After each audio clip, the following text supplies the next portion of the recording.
One text from my daughter ended our relationship and exposed a lie that couldn't survive the truth. Before starting the story, please subscribe and like the video and listen through end for chill. The text came in at 6:42 a.m.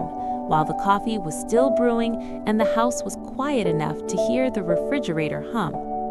"Dad, please don't come to the wedding. Mark hates you, and I don't want drama." That was it. No greeting, no explanation, just a request that felt more like an order. I read it 3 times, waiting for the punchline, the follow-up that said, "Just kidding," or "We'll talk later." Nothing came. The kettle clicked off, steam fogged the kitchen window. My hands were steady, but my chest felt hollow, like a room after furniture has been dragged out. I had raised my daughter, Emily, mostly on my own after her mother passed when Emily was 12. I taught her how to drive, how to argue respectfully, how to apologize even when you're right. I sat through orchestra concerts that squeaked and soccer games where she never scored. I paid for braces, therapy, textbooks, and a semester abroad she said changed her life. And for the last year, I had quietly paid for her wedding. Not just chipped in, paid. Venue deposit, caterer, dress alterations, florist retainer, a live band she loved because it feels warmer than a DJ. I didn't make speeches about it. I didn't demand anything in return. I just asked for an invitation and a seat somewhere I could see her smile. I typed back slowly. "Can we talk about this?" The reply came 10 minutes later. "There's nothing to talk about. Mark says you make me uncomfortable. Please respect our boundary." Boundary. The word sat there, polished and weaponized. I stared at the message until the screen dimmed. Then I did something I never thought I would do with my own child. I froze their funds. Not in a dramatic, vengeful way, just a phone call to my bank manager and a follow-up email to the wedding planner. I didn't cancel anything. I didn't threaten. I simply paused future payments and let the deposits already paid stand. No more transfers, no more quiet rescues when invoices crept higher. I told myself it wasn't punishment. It was a pause, a chance to talk like adults. That afternoon, my phone rang. "Dad?" Emily's voice sounded strained, thin. "The planner says the balance didn't go through." "I know," I said. "We need to talk." She exhaled sharply. "You can't do this. Everything's scheduled." "I can," I said gently, "and I have. I was told not to attend my own wedding day.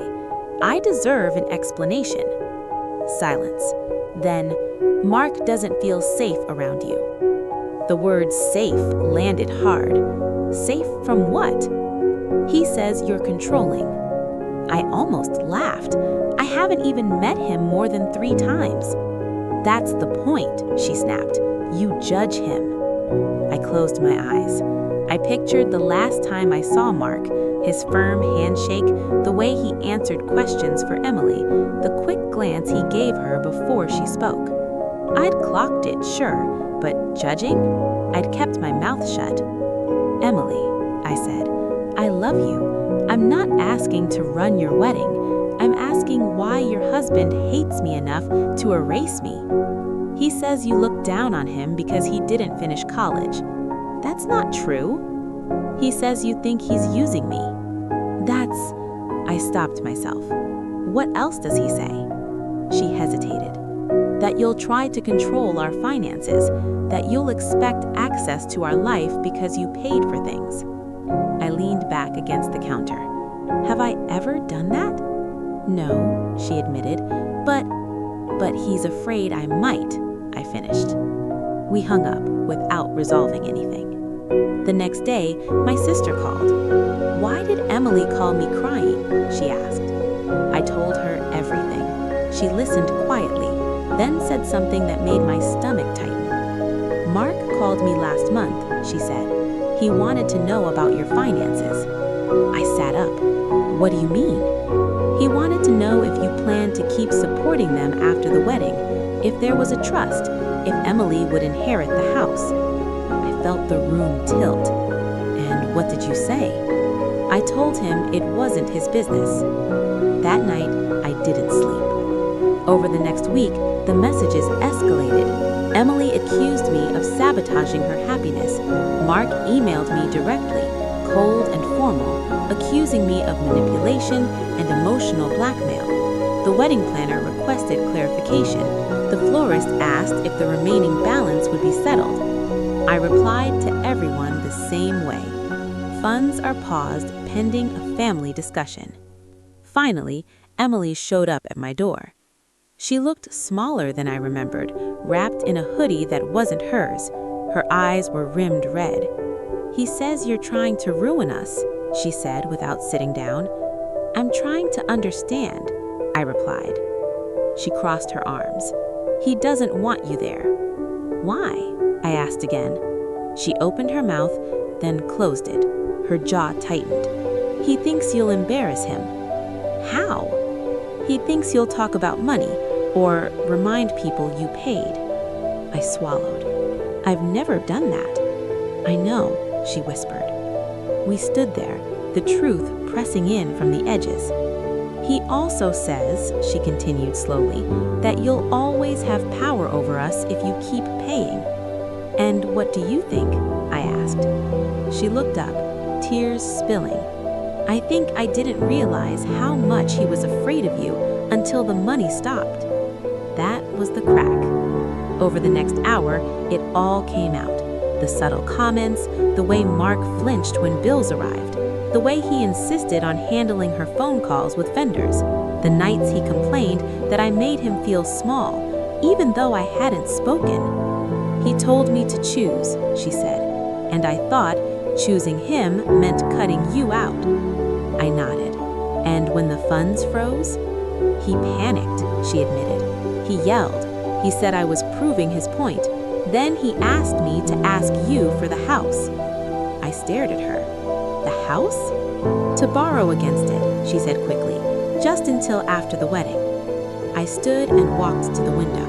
Outside, the maple tree I planted the year her mother died swayed in the breeze. "I love you," I said quietly, "but I won't be used, and I won't be erased."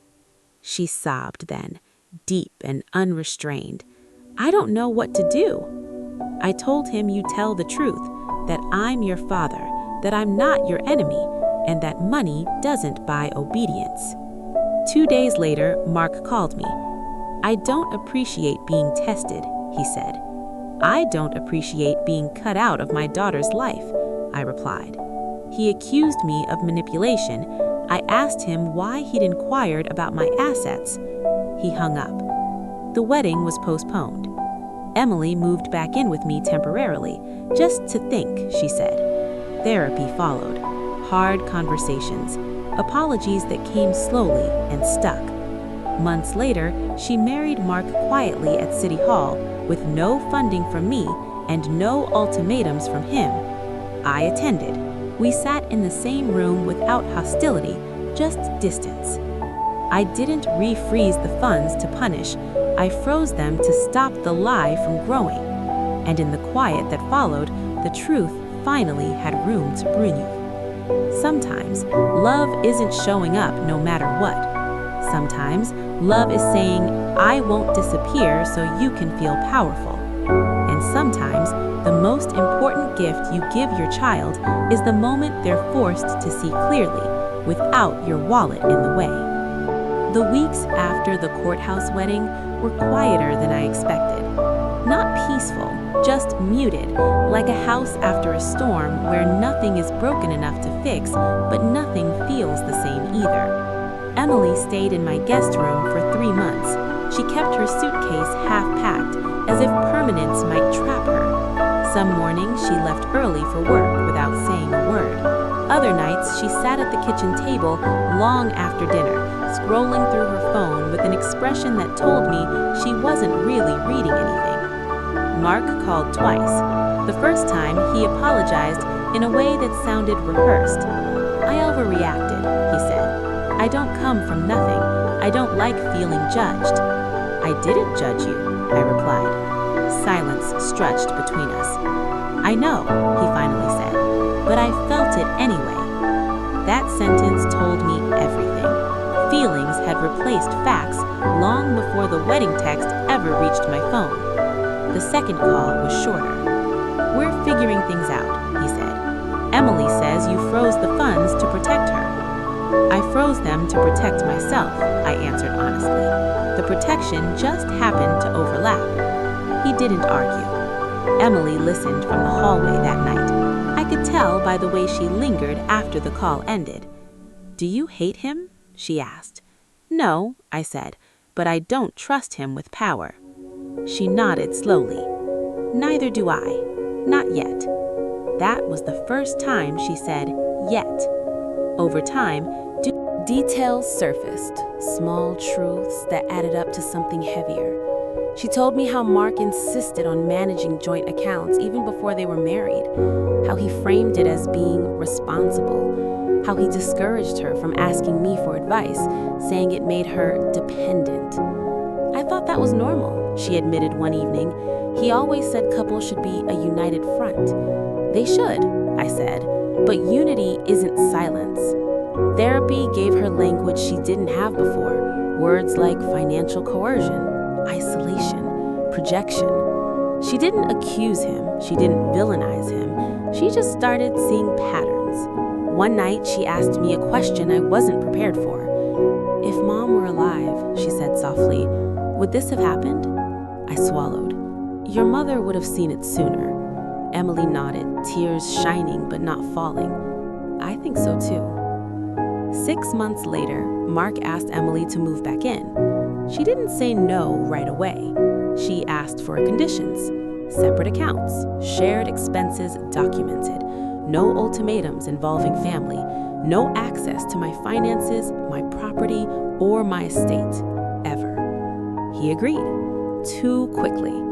When she told me, I didn't argue. I didn't warn her. I had learned my lesson. Love spoken too loudly can sound like control.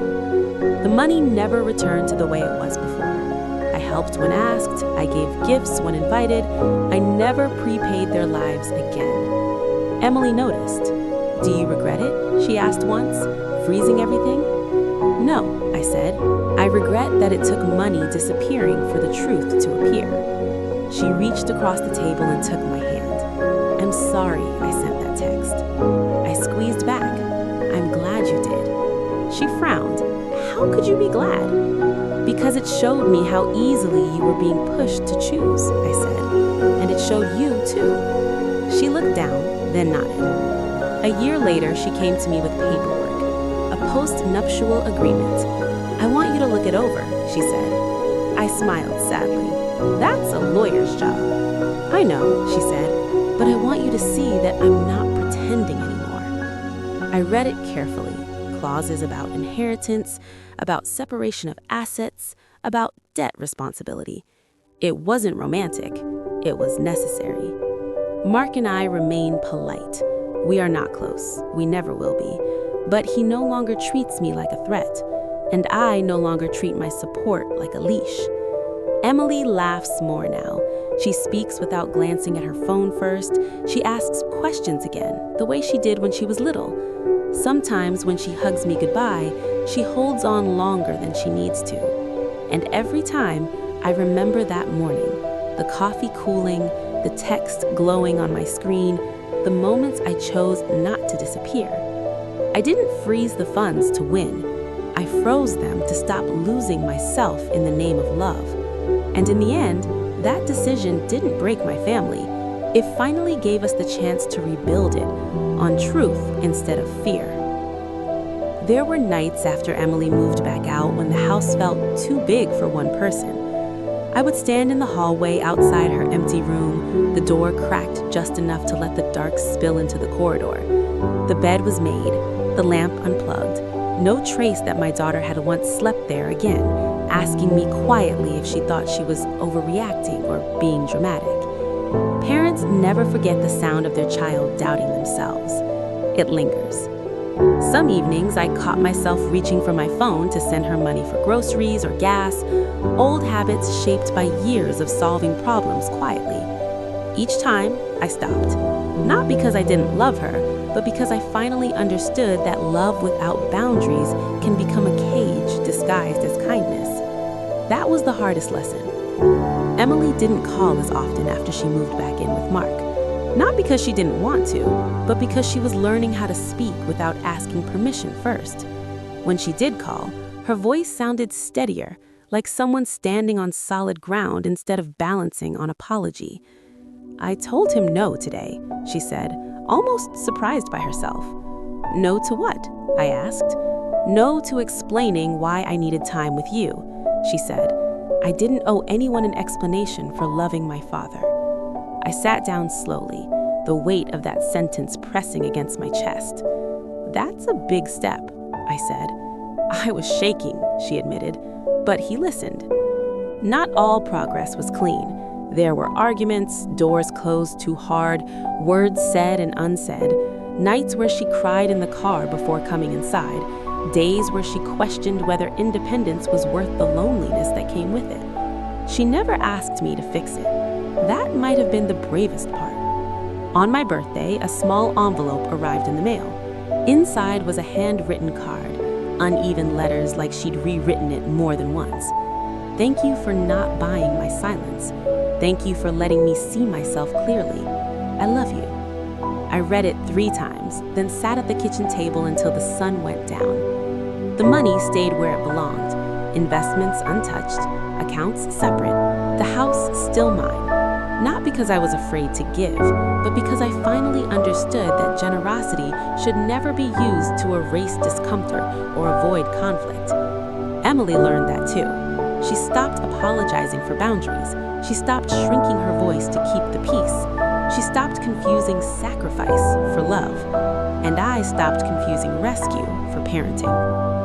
One evening, months later, she asked me something I never expected. "Were you lonely when Mom died?" I asked. "Yes," I said immediately. She nodded.